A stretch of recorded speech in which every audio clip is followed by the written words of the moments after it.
වෙනවට අපි ගිය සතියේ අපේ පාලි භාෂාව උච්චාරණයේ පාඩම් මාලාවේ අලුත් කොටසක් ආරම්භ කළා. ඒ තමයි සම්බිත කාණ්ඩය. ඒ සම්බිත කාණ්ඩයේ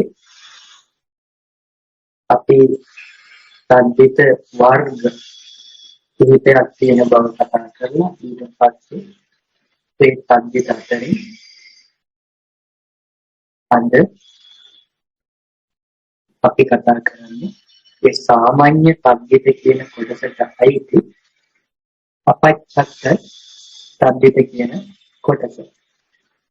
ඒ කොටසෙන් කියවෙන්නේ පරම්පරාවේ සම්බන්ධතාවයක් පිළිබඳව කියලා අපි ඉගෙන ගත්ත පරම්පරාර්ථය තමයි මේ අපච්ඡත්ත සම්බිතෙන් කියවෙන්නේ කියන එක.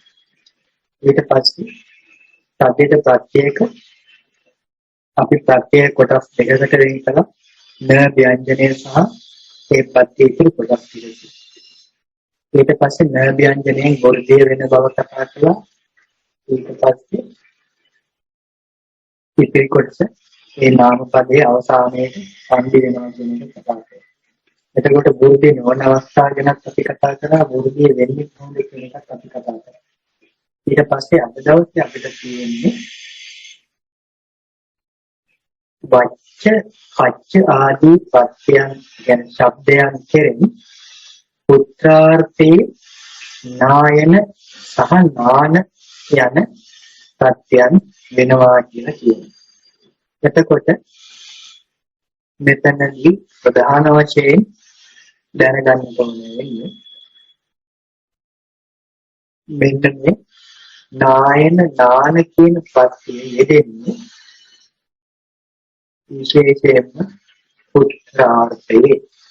මේ කියන්නේ ඒ කෙනාගේ පුත්‍රයා කියන අර්ථයෙන් තමයි මේ ප්‍රත්‍යය යෙදෙන්නේ.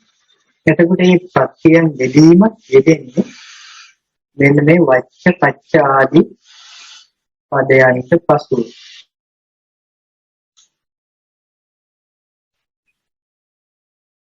එතකොට අපි උදාහරණයකට ඉහළ බැලුවොත් වච්ච කියන පදේ තිබෙනවා.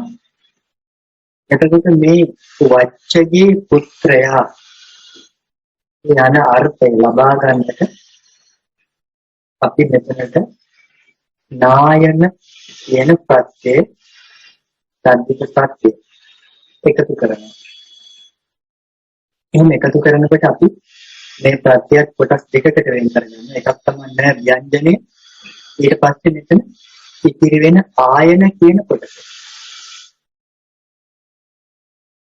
මේ න ව්‍යංජනයෙන් සිද්ධ වෙන්නේ වෘද්ධිය කියලා අපි කතා කරා. එතකොට මෙතන වෘද්ධිය සිද්ධ වෙනවා.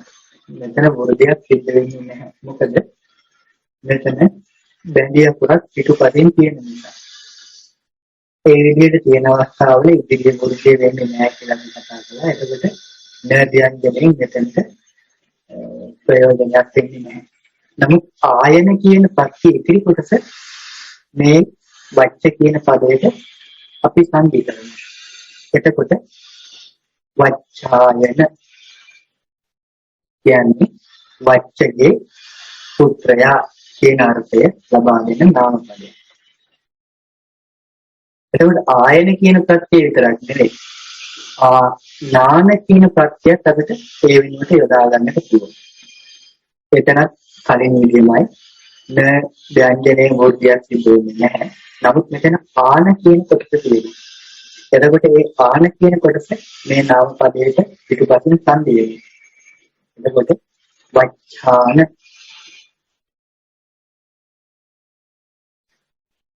එතකොට වච්චගේ පුත්‍රයා කියන අර්ථය ලබා දෙන්නට මේ නායන නාන කියන පද දෙක ඒ කියන්නේ ප්‍රත්‍ය දෙක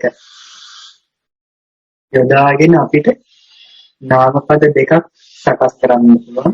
එකක් තමයි වච්ඡායන, අනිත් පදේ වච්ඡාන. දෙකේ අර්ථය එකයි. ඉන් පසුව කච්ච කියන පදයේ හා සම්බන්ධ කරන පච්චගේ පුත්‍රයා කියන අර්ථය ලබා ගන්නට. ඒකත් නායන කියන ප්‍රත්‍යය යොදා ගන්න ඒකත් පෙර පරිදිමයි. මෙතනත් වෘද්ධිය වෙන්නේ නැහැ. එතකොට පච්චායන කියලා පදයක් සකස් වෙනවා. පච්චගේ පුත්‍රයා කියන අර්ථය. ඊට පස්සේ නාන කියන ප්‍රත්‍යය යොදාගත්තා. පච්චාන ඒ පච්චගේ පුත්‍රයා කියන අර්ථය ලබා දෙන්නේ.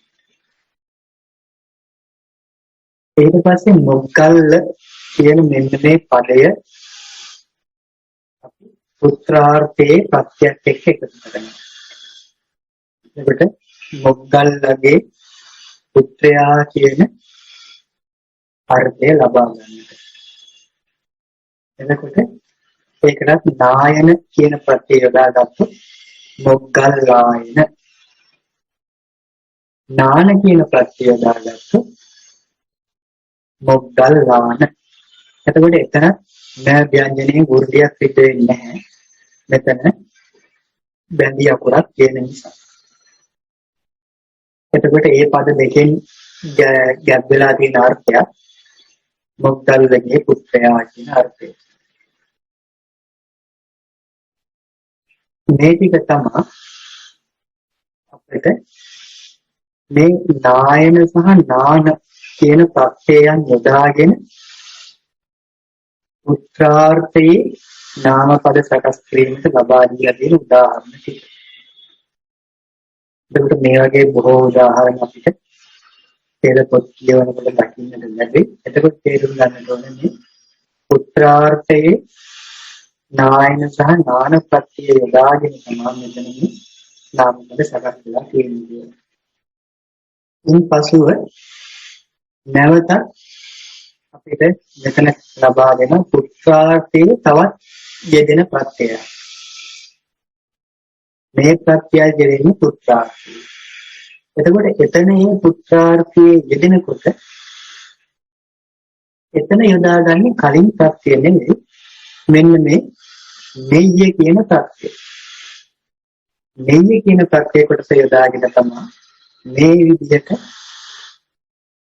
පුත්‍රාර්ථය දෙන නාම පදේ සකස් කරන්නේ. එතකොට මේ නෙය්‍ය කියන පදය නෙය්‍ය කියන ප්‍රත්‍යය යෙදෙන්නේ මොන නාම පදයක් එක්ක? ඒක යෙදෙන්නේ ස්ත්‍රීලිංගික නිබඳු නාම පදයන් එක්ක.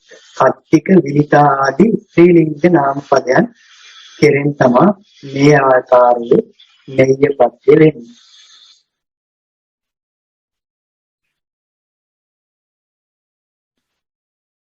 එතකොට එතන උදාහරණ විදිහට ගත්තාම පට්ටිකා නෙය්‍ය කියලා කියනකොට මෙතන න ව්‍යංජනේ එయ్య කියන කොටසක් තියෙනවා. එතකොට න ව්‍යංජනේ වෘද්ධියක් සිද්ධ වෙන්නේ නැහැ මෙතන. ඒ නිසා කට්ටික කියන පදයට එయ్య කියන කොටස එකතු කරනවා. කට්ටිකෙయ్య. විනිතා කියන පදයේ තියෙන නෙය්‍ය ප්‍රත්‍යය තියෙනවා. විනිතාවගේ පුත්‍රයා කියන අර්ථය ලබා දෙන්න ඕනේ. නෙය්‍ය කියනකොට න ව්‍යංජනේ එయ్య ප්‍රත්‍යය. එయ్య කියලා ප්‍රත්‍යය ඉතුරු කොටස. එතකොට මෙතන වි න තා එතන ගැටලුවක් නැහැ. න ප්‍රත්‍යය එතන වෘද්ධිය කරන්නට පුළුවන්. එතකොට වි කියන අකුරේ ඊ කියන ස්වරය ඒ බවටපත් වෙනවා. හරි. එතකොට මෙතන ඒ වෘද්ධිය වෙලා තියෙනවා. ඊට පස්සේ එయ్య කියන කොටස නාම පදයේ අගට එකතු කරනවා. වේන තෙయ్య කියලා නාම පදේ සම්පූර්ණයෙන් සකස් වෙනවා. එතකොට විනිතාවගේ පුත්‍රයා කියන අර්ථය ලබා දෙනවා. නැත්නම් ගුරුලා කියන අර්ථය. ඉන්පස්සේ තියෙනවා භගිනි නෙය්‍ය කියන පදේ. භගිනි කියන්නේ සොහොයුරිය. එතකොට නෙය්‍ය කියන ප්‍රත්‍යය දානවා සොහොයුරියගේ පුත්‍රයා කියන අර්ථය ලබා ගන්නවා. එතකොට මෙතන න කියන ප්‍රත්‍යයෙන් වෘද්ධියක් කරන්නට පුළුවන්. ඝ කියන අක්ෂරය තුල තියෙන ආකාරය ආකාරයක් බවට වෘද්ධි වෙනවා. එතකොට භාවය. එయ్య කියන කොටස නාම පදයේ අගට සංදි කරනවා. එතකොට භාගිනෙය්‍ය කියන්නේ සොයුරියගේ පුත්‍රයා. නැත්නම් බෑනා කියන අර්ථය ලබා දෙනවා.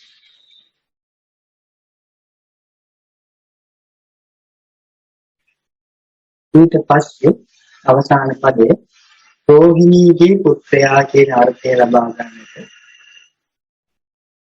නෙය්‍ය කියන ප්‍රත්‍යය යොදනවා.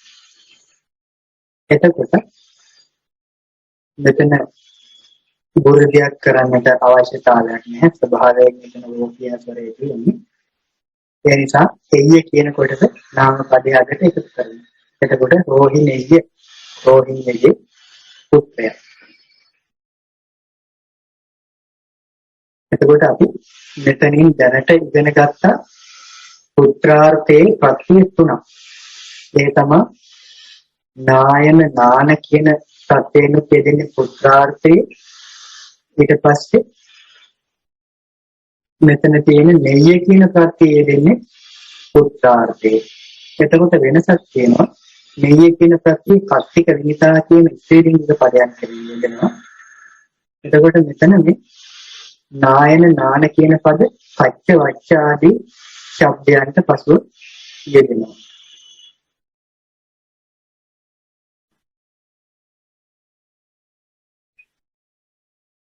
ඊට පස්සේ තවත් පුත්‍රාර්ථයේ දෙන ප්‍රත්‍යක් අපිට දකින්න තියෙනවා. ඒ තමයි නව කියන ප්‍රත්‍යය. මේ නව කියන ප්‍රත්‍යයත් යෙදෙන්නේ පුත්‍රාර්ථයේ.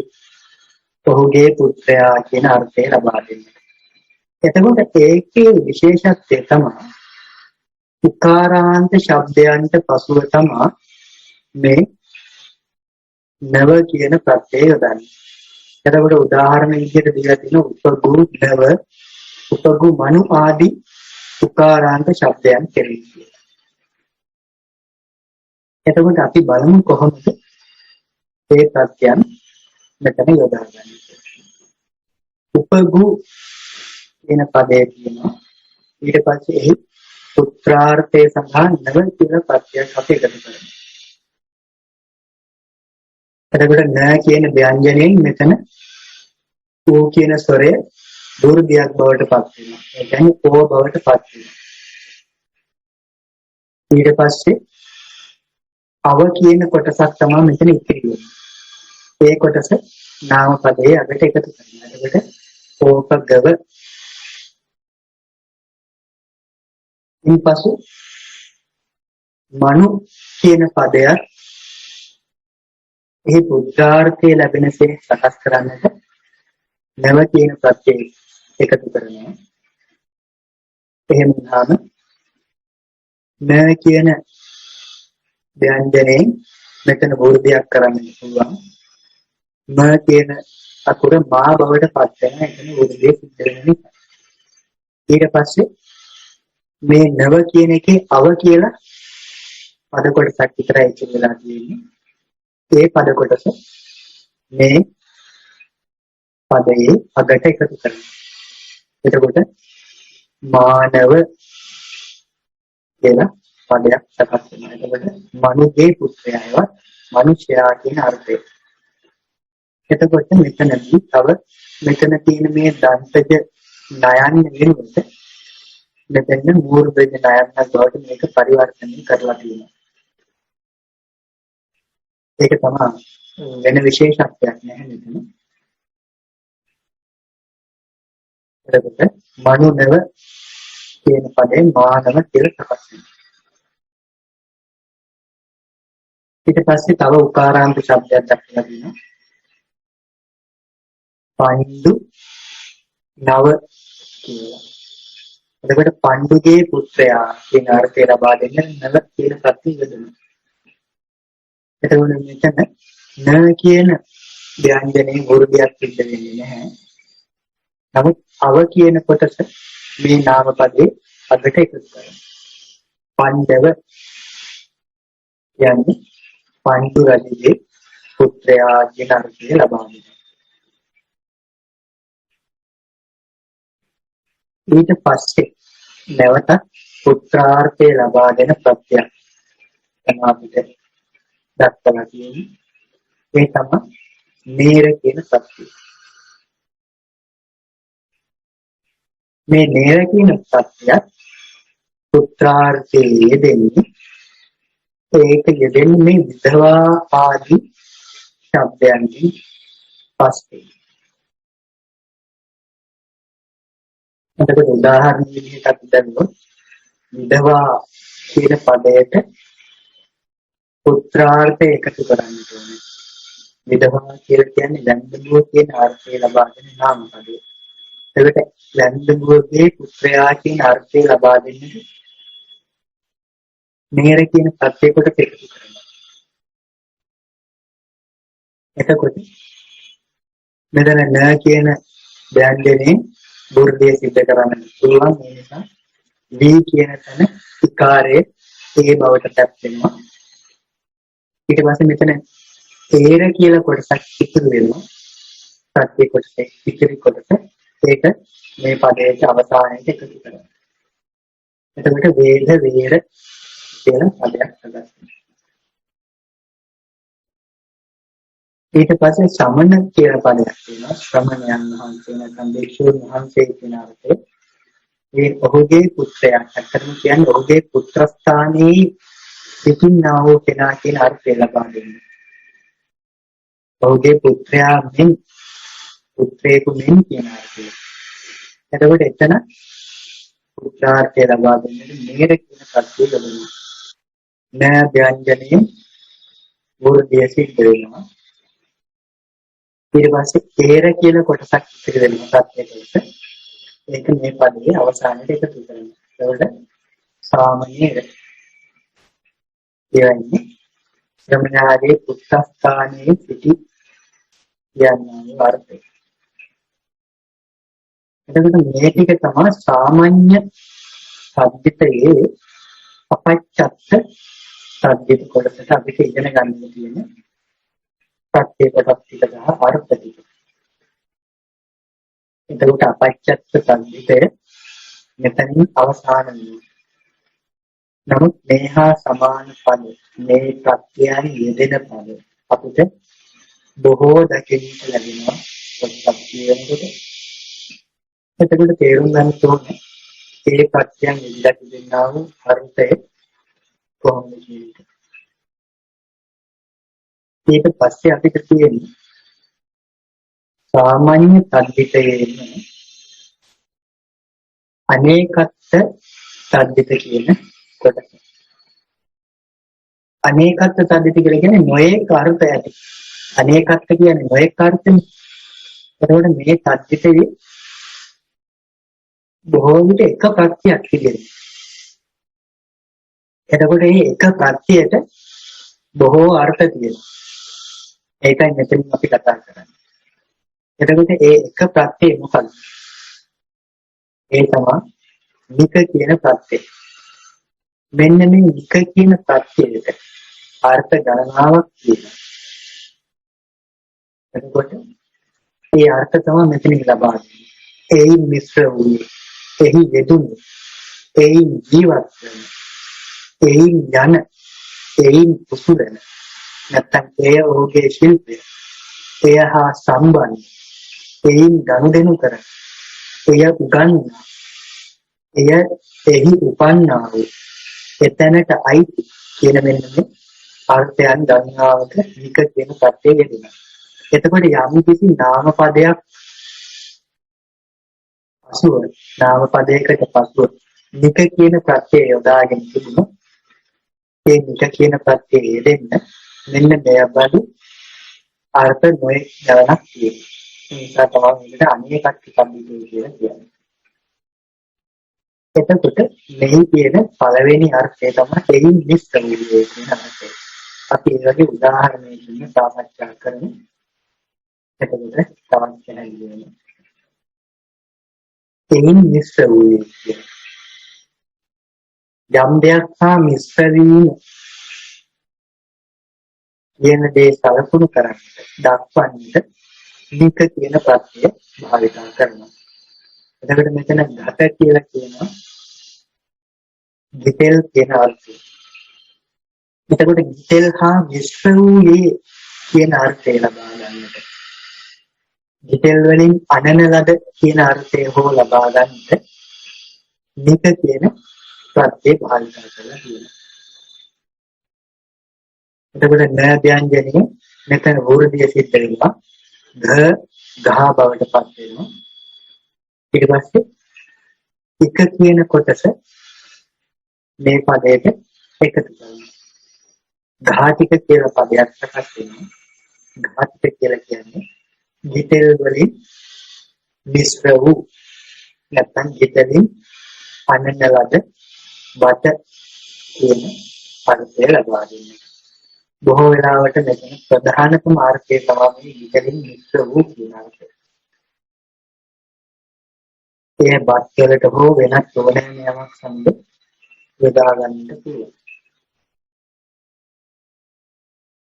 ඉන් පසුව තියෙනවා නැවතත් ඒ අර්ථයෙන් ලබා දෙන්නට ලෝණ කියන්නේ ලුණු.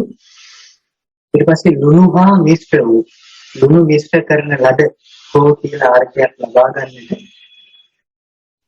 එක ප්‍රත්‍යය වෙනවා. වෘද්ධිය කරන්නට අවශ්‍යතාවයක් නැහැ මෙතන. ඒ නිසා එක කියන කොටස නාම පදයට එකතු කරනවා. ලෝණික ලුණු වලින් මිශ්‍ර කරන ලද නැත්නම් ලුණු වලින් කලවම් කරන ලද කියන අර්ථය ලබා දෙනවා. එතකොට ඒ තමයි මේ නික කියන ප්‍රත්‍යයේ තියෙන එක අර්ථයක්. ඒ මිශ්‍ර වූ කියන අර්ථය. ඊට පසු අපිට නැවත අර්ථයක් ලබා දෙනවා ඒ නික ප්‍රත්‍යයේම එහි යෙදුනේ එහි යෙදුනා වූ නැත්නම් එහි වැඩ කටයුතු කරන එය බාරව සිටින කියලා ඔය කැමති විදිහකට මෙතෙන් අර්ථය යොදා ගන්නට පුළුවන්. එතකොට ద్వාර කියන පදයක් තියෙනවා. ద్వාර කියන්නේ දොරටුව. එතකොට ඒ දොරටුවේ යෙදුනේ කියලා කියන්නේ. ඒතර මේ කියන්නේ දොරටුව පිළිබඳව වගකීම දරන දොරටුවේ කටයුතු කරන වැඩ කටයුතු සිද්ධ කරන කියන අර්ථය ලබා දෙන්නට නික කියන ප්‍රත්‍යය වෙනවා. එතකොට මෙතන විශේෂත්වයක් වෙනවා. මේ ද්වා කියන පදයේ වකාරයට මුලින් ඒ කියන්නේ ද කියන ව්‍යංජනයට පසුව ඕකාරයක් ආරම්භ වෙනවා. ඊට පස්සේ ඒක දෝ කියලා සකස් වෙනවා. එහෙම සකස් වුණාම තමයි මෙතන මේ දෝ කියන අකුර ලැබෙන්නේ.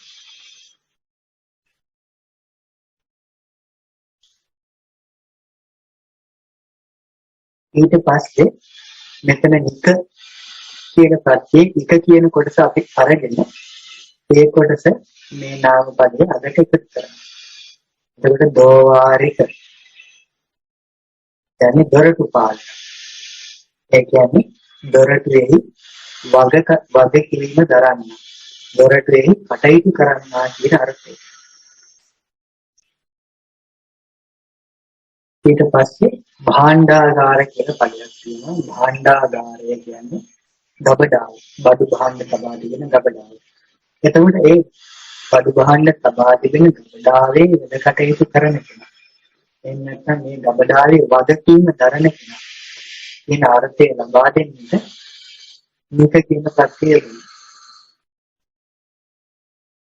එතකොට මෙතන වර්ගය කරන්න අවශ්‍යතාවයක් නැහැ. මහා කියලා දීර්ඝ අක්ෂරයෙන් කියන්නේ. නික කියන කොටසේ නික කියන ප්‍රත්‍යය එක කියන කොටස අපි නිකට එකතු කරනවා. එතකොට භාණ්ඩාගාරික කියන්නේ ගබඩාවේ වැඩ කටයුතු කරන්නා වූ කෙනා. බඩු භාණ්ඩයන් බලා ගන්නා වූ කෙනා. භාණ්ඩාගාරයේ වගකීම දරන්නා කියන අර්ථය ලබා දෙනවා.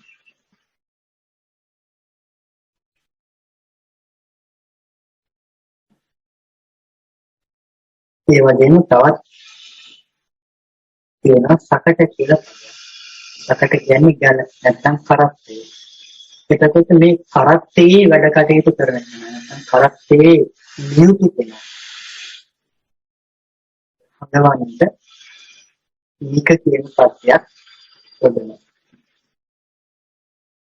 එතකොට න ව්‍යංජනයෙන් මෙතන වෘද්ධිය කරන්නට පුළුවන් සා බවට පත් වෙනවා. ඉන්පස්සේ ඉතුරු වෙන එක කියන කොටස පදයේ අවසානයේ එකතු කරනවා. සාත්‍තික කියන්නේ ගැල් පරුවා, ඒ කියන්නේ ගැල් පදවන්නා වූ තැනත්ත. කරත්තකාරයා කියන අර්ථය. ඊට පස්සේ නාවා කියලා පදයක් දක්වනවා. නාවා කියන්නේ නැව.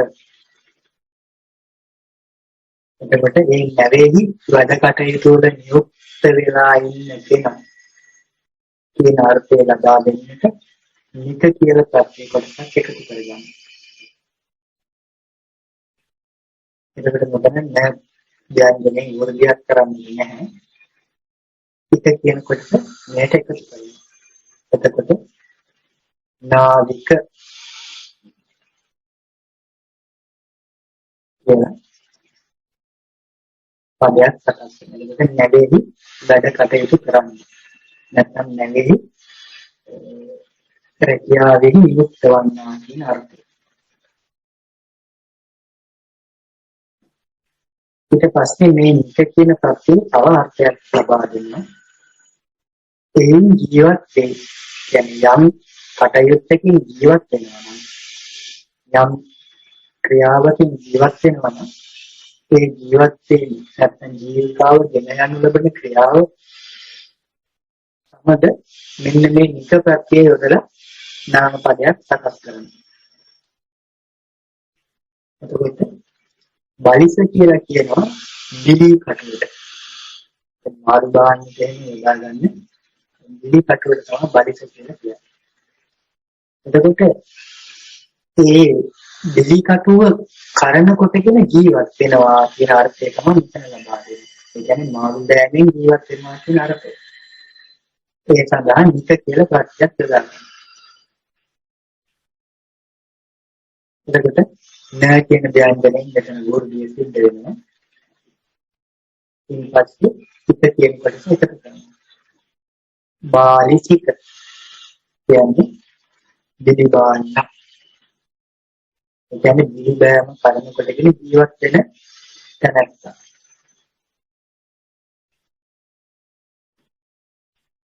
වේතන කියලා කියන වැටුපට.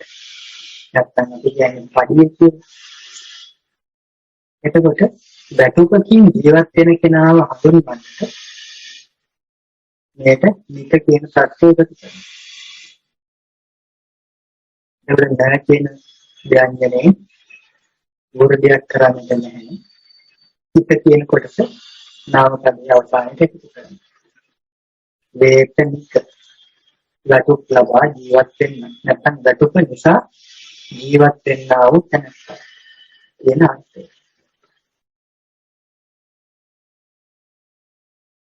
ඊපස්සේ ජාල කියලා පදයක් තියෙනවා. ජාල කියන්නේ දැල. මාළු දැල හෝ කුමන හෝ සතුන් මරීමට හෝ යොදා ගන්න දැල. එතකොට ඒ දැලෙන් දැල කරන කොටගෙන ජීවත් වෙනවා.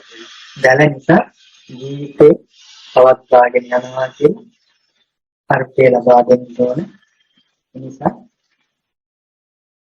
නික කියන ප්‍රත්‍යය යොදා ගන්න. වෘද්ධියක් කරන්නට නැහැ. ඒ නිසා නෑ ව්‍යංජන ඉවත් වෙනවා. හිත කියලා කොටසක් ඉතිරි වෙනවා. ඒකට පදයේ අවසානයේ එකතු කරනවා. ජාලික දැල නිසා ජීවත් වන්න. ඒ කියන්නේ දැලින් සතුන් මරා ජීවිතේ කරන්නේ තැනත්තා කියන අර්ථය.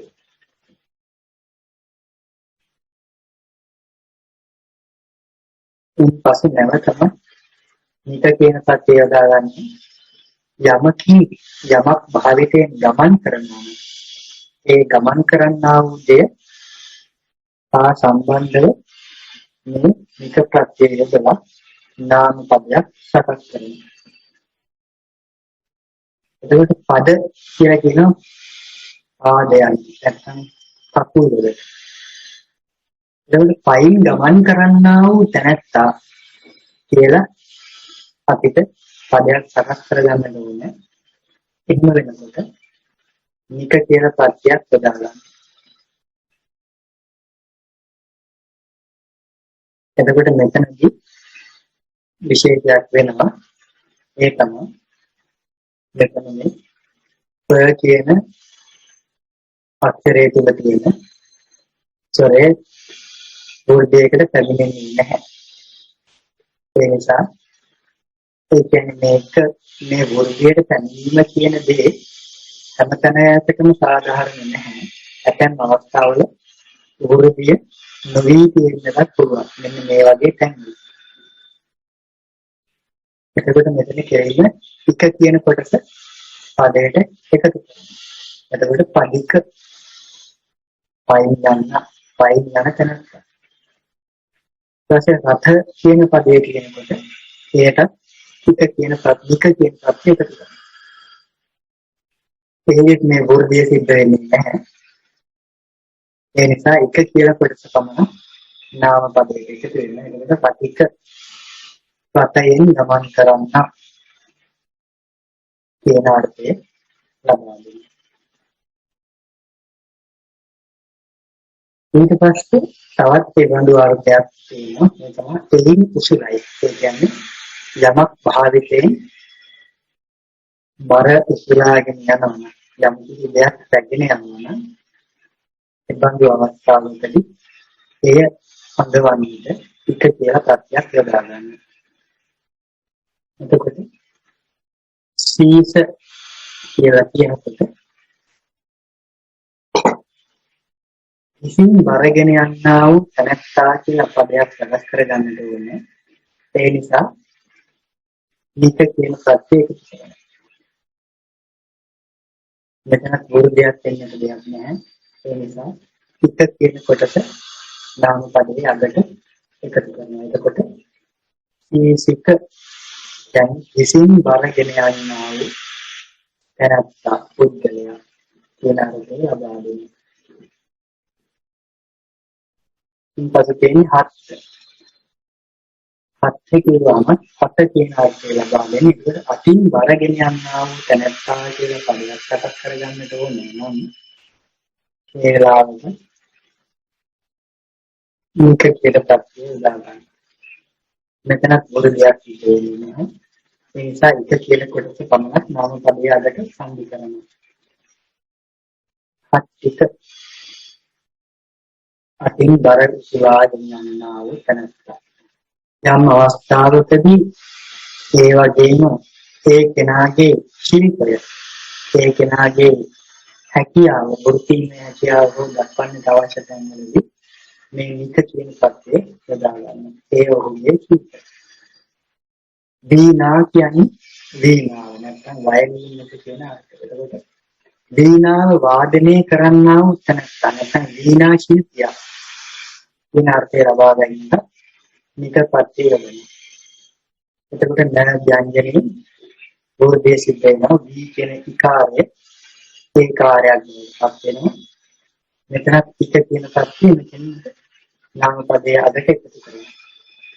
වේනික වීණා වාදකයා කියන අර්ථය ලබා දෙනවා. වංශ කියලා කියන බටනලාවකට. එතකොට මේ බටනලා ශිල්පිය නැත්නම් බටනලාව වාදනය කරන තැනත්තා කියන අර්ථය ලබා දෙන්නට නික කියන පදේ වෙනවා. එතකොට මෙතන න ව්‍යංජනයේ වර්ගයක් සිද්ධ වෙන්නේ නැහැ. එතන මේ ගැහිවිතයක් තියෙන නිසා. ඒ නිසා එක කියන කොටස පමණ නාම පදයේ අගට එකතු කරනවා. වංශික නවාපින්න නැත්නම් බටනලා ශිල්පියා කියන අර්ථය ලබා දෙනවා.